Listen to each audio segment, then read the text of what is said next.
मुस्तफ़ा अली शाह जिलानी दी रोज़े दी ज़बूत हालत है किन्हनि इथों जे गादी मशीर फ़क़ीर ऐं मुरीदन खादम अक़ीदेमंद ऐं जीजल सिंध इंसाफ़ टीवी न्यूज़ खे ॿुधायो आहे त असांजे ज़िले कंबा शहर को औकात खाता ऐं इथों जे ज़िले सदर खे असां एप्लीकेशन ॾेई चुका आहियूं पर इथों जी इंतज़ाम ख़ामोश तमाशाई बनल आहे। अहिड़ी सूरत हाल अहवाल ते मीडिया सां ॻाल्हियूं कयूं आहिनि। इथों जे फ़क़ीरनि मुरीद खादम ऐं अक़ीदेमंद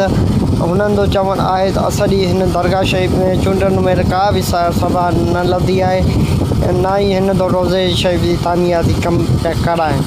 हिननि डिप्टी कमिशनर कंबा शहर कोट औकात खाते खां पहिरियों मुतालबो कयो आहे त जल्दी लुत्फ़ अली शाह जिलानी दी रोज़े शरीफ़ जी तामीराती कम कराए बेचैनी ख़त्म कई वञे ऐं ॿी सूरत में तहरीक हलाई वेंदी। हुननि जीजल सिंध इंसाफ़ न्यूज़ सां ॻाल्हि ॿोल कंदे इथों जे फ़क़ीर ऐं मुरीद खादम अक़ीदेमंद ॿुधायो आहे त हिन खे घणो अरसो गुज़री चुको आहे कि में 1982 या 83 में ठहियो हो, अञा त हिन जी नवीं सही तामीराती कमु न थी सघो आहे। अहिड़ी